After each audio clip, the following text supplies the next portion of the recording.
Welcome to Room 101 at Harrigan Compound West. It's story time.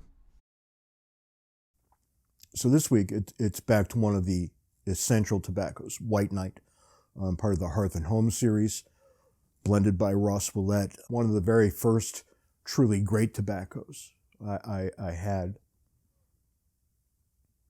Boy, it's good. It's hard to describe. We've had Fusiliers Ration, we've had Black House.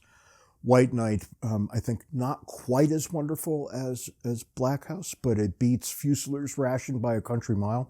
And all of these were attempts to get back to the recipe of Balkan Sobranie, which was quite the thing many, many years ago.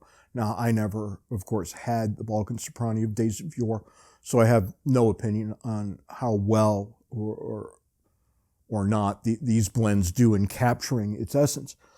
But I will say I like all three, and this one is a firm number 2 in that category. I think Black House is better, but White Knight is awfully, awfully good. I'm having it today in a new to me, anyway, Boswell. And I can't get enough of this guy's pipes. I've never had one that I didn't want to keep forever. So there it is. Now, I guess it must have been a week ago, actually my time, that Anthony Davies, that guy who I do all kinds of stupid things with, suggested that I tell the story of the young man whose father died 3 times. And I thought, okay, yeah, that's actually a pretty good story. So to set the stage, I'm teaching. I'm out in California. I'm still a graduate student, and I'm teaching at a university, trying to pay the bills and what have you. And I can't even remember the courses that I was teaching. They're the usual batch of stuff, constitutional law. I think I was teaching a methods class, which I'm wholly unqualified to do. Even now, I couldn't pull it off, so you can imagine how bad it was back then. American government, political philosophy, these sorts of things. Anyway, because I was so young, I used to wear a jacket and tie to teach. I really wasn't that much older than the students. So I tried to just differentiate our various positions in any way that I could. So it was the coat and tie, and I'd refer to people as Mr. and Miss. And I had what I would now call draconian punishments for ill behavior. And one of the draconian punishments was that if you turned your work in late, it lost 1/3 of a letter grade per day. No excuses. So literally, anything you brought to the table in the form of an excuse, I was going to ignore, and I was going to implement the penalty. And we're in the last week of the class, and the students had the final exam. It was a take-home final. They had the exam question for 6 weeks, whatever it was. And one young man came up, and this was the last class we would have together. I would come back down again to pick up the exams, and that would be it. He came up to me and he said, "Look, I know you've got rules that you stick to, and I know that the late penalty is what it is.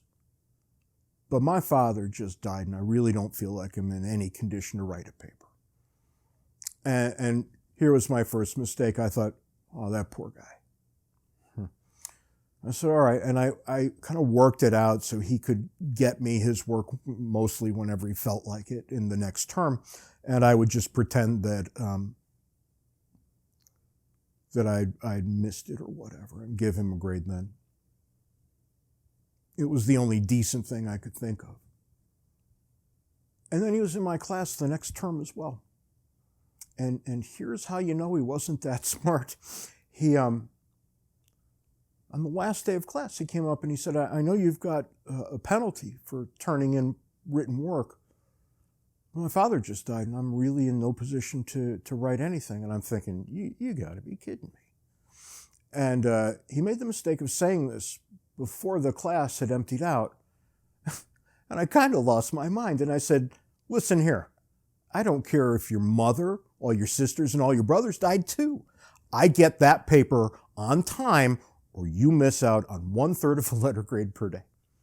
And the other students in the class, they were staring at me as if I had lost my mind. None of them, of course, had heard the backstory. None remembered when this same kid's father had died the semester before. And I should mention that every time I had an exam of any kind, for me it was always papers. And I was the slayer of grandmothers. Every paper I passed out, at least 3 grandmothers would die right before they were due. I started to think that I was probably cursed, given how many grandmas died. This was the only guy who ever used a father, which I thought, after I took a step back and I could admire his work, was actually better than a grandmother, right? It tugs at the heartstrings when the father of an 18, 19-year-old guy dies, because the father must have been very young and what have you. And anyway, so I yelled at him and he skulked out with his tail between his legs. All the other students said, I'm going to have my paper in on time. Don't you worry. I thought, you're damn right you will. And I went home and I told the wife. I was really agitated by it. And I guess he had told me this on a Tuesday, because on the next Sunday, we were engaged in the Sunday routine, which involved, I believe, bagels and newspapers and coffee and what have you. And the wife was reading the newspaper, and she said, what was that kid's name again? And I looked at her, I said, no. And she said, just what's his name? And I told her, and she went, you're not going to believe this, but that kid's father died. I went, oh, shit. How did we get here? And I grabbed the paper very quickly. And remember, the student told me his father died on a Tuesday. But according to the newspaper, he died on Thursday. And it was sudden, it said in the obit, the way it often does. So from that day to this young man has been known in my mind as that kid whose father died those 3 times. I wonder if he even thought for a second that he tempted fate a little bit when he told this story. And surely if he told it to me twice, he had probably told it to lots of other people at least once too. So I walked away comfortable enough, but thinking perhaps I should rein it in a little bit and not overreact when people told me things that I wasn't exactly interested in hearing. Anyway, the White Knight, I'm happy to tell you, is nearly perfect. It's just so good. If you haven't tried it, you should right away. You can get it just about any pipe shop. I can't recommend it any higher than I already have. So, on that happy note, see you next week. H-A-R-R-I-G-A-N spells Harrigan. Proud of all the Irish blood that's in me. So, it turns out I didn't really learn my lesson with backing off on poor student behavior. Because next in the sequence, I moved up to Logan, Utah to teach at Utah State University.